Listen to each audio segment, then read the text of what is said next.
l'ingrédient fondamental qui va déterminer ton niveau de réussite dans la vie et ton niveau d'épanouissement dans la vie.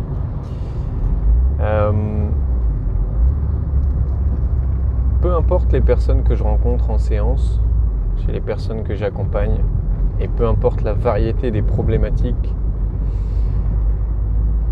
quasi toutes ces problématiques reviennent à une problématique de fond commune, unique et fondamentale.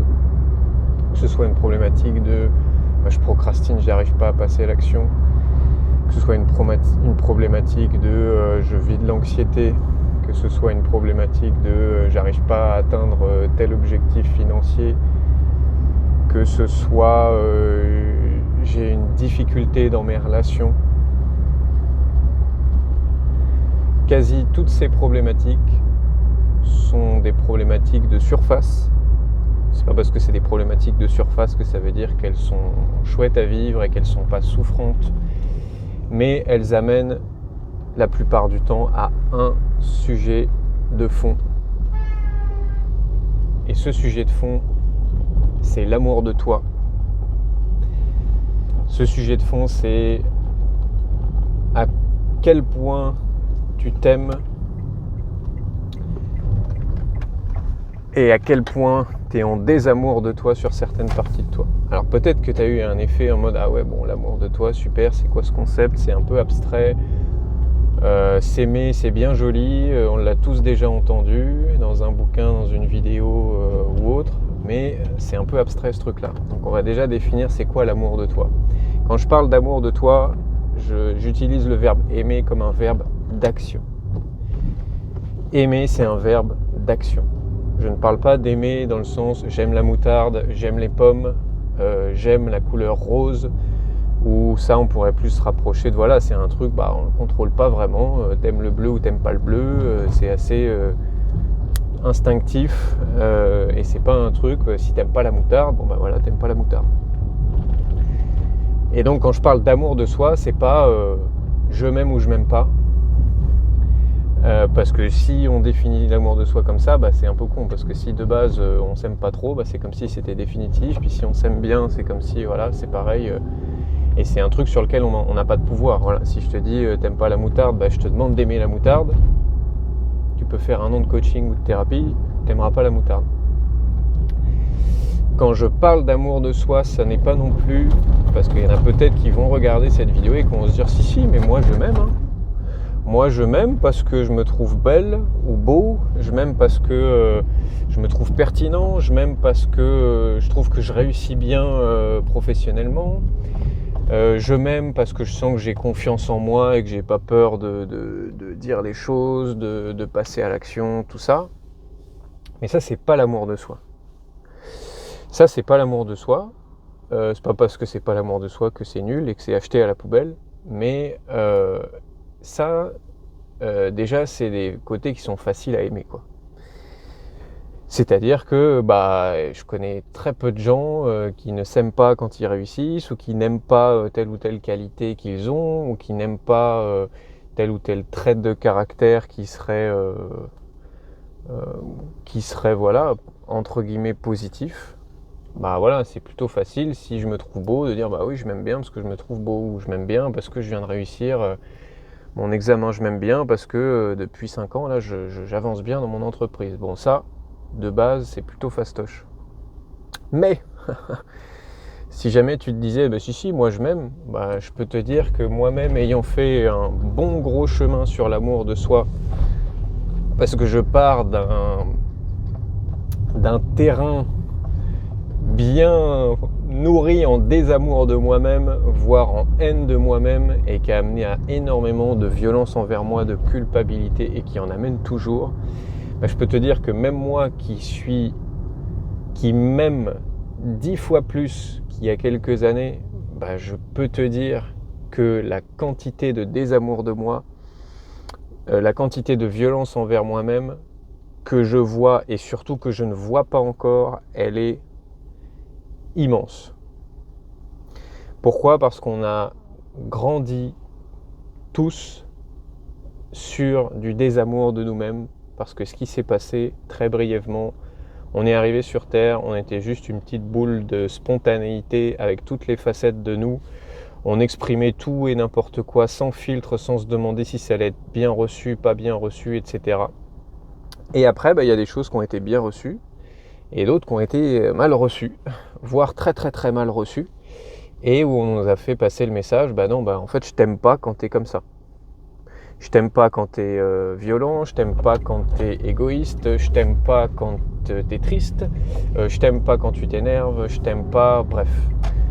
Évidemment, c'était pas forcément dit verbalement, hein. C'était souvent bien plus subtil que ça, par des petits mots, par des petits comportements, et parfois même c'était complètement invisible. Mais il y a des dizaines et des dizaines de facettes de nous où on s'est senti rejeté, blessé, humilié, et ce, même si il ne s'agit pas de dire qu'on a eu des parents horribles, parce que nous on fera la même chose avec nos enfants, et que nos parents ils ont fait ce qu'ils ont pu, et que notre environnement a fait ce qu'il a pu. Il n'en demeure pas moins que, c'est très joli, il n'en demeure pas moins, c'est la première fois que j'utilise cette expression, il n'en demeure pas moins que on s'est coupé d'énormément de facettes de nous, et ces facettes de nous, du coup, c'est danger pour nous. C'est-à-dire que, inconsciemment, je ne peux pas m'autoriser à être ça ou à exprimer ça sous peine d'être rejeté, humilié, etc. Bien sûr, attention, c'est pas conscient. C'est-à-dire que moi-même, je ne me dis pas tout au long de ma journée, je peux pas exprimer ça parce que sinon. Ça agit totalement inconsciemment, c'est-à-dire que cette partie-là, on l'a mise dans un cachot et on a fermé à double tour et hop, c'est bon, je l'exprime plus parce que derrière, il y a une peur. Et on a peur que si on exprime ça, on va revivre une blessure du passé. Donc je sais pas, par exemple, si tu es un homme et que tu as grandi dans une famille où la tristesse, les larmes, c'est pour les chochottes, tu as mis cette partie tristesse de côté pour caricaturer, et aujourd'hui, tu t'es construit sur un personnage de non, mais moi j'avance, je suis un bonhomme, je suis viril, et donc intérieurement, tu as une terreur de montrer à quelqu'un que tu peux être triste et avoir des larmes. Tu t'en rends même pas compte parce que tu te dis non, mais moi les émotions ça va, puis c'est bon, j'avance, et puis tout ce qui ne nous tue pas nous rend plus forts. Mais en fait, une voie est fermée sur mon itinéraire. Mais en fait, au fond de toi, il y a cette terreur. Bref, donc on s'est construit sur ça, sur du désamour de nous-mêmes, voire de la haine de nous-mêmes. Et du coup, il y a plein de choses qu'on ne s'autorise pas et qui bloquent du coup notre niveau d'épanouissement et de réussite dans notre vie, et qui génèrent tout un tas de symptômes dont je vous parlais au début de la vidéo. Et en fait, le but de n'importe quelle thérapie devrait être celui-là. Peu importe le moyen, peu importe la technique, amener à plus d'amour de soi. Et donc à moins de culpabilité, moins de violence envers soi-même, même si encore une fois, la plupart du temps, cette violence, elle est totalement ou partiellement invisible et on s'en rend même pas compte. Combien de fois en séance, avec une personne que j'accompagnais, à un moment donné de la séance, je lui dis mais tu vois à quel point tu es violent envers toi-même ? Tu vois à quel point même ton chien, tu le traiterais pas comme ça ? Et bien sûr, c'est pas un reproche quand je dis ça à la personne, c'est juste pour qu'elle puisse prendre conscience de ça.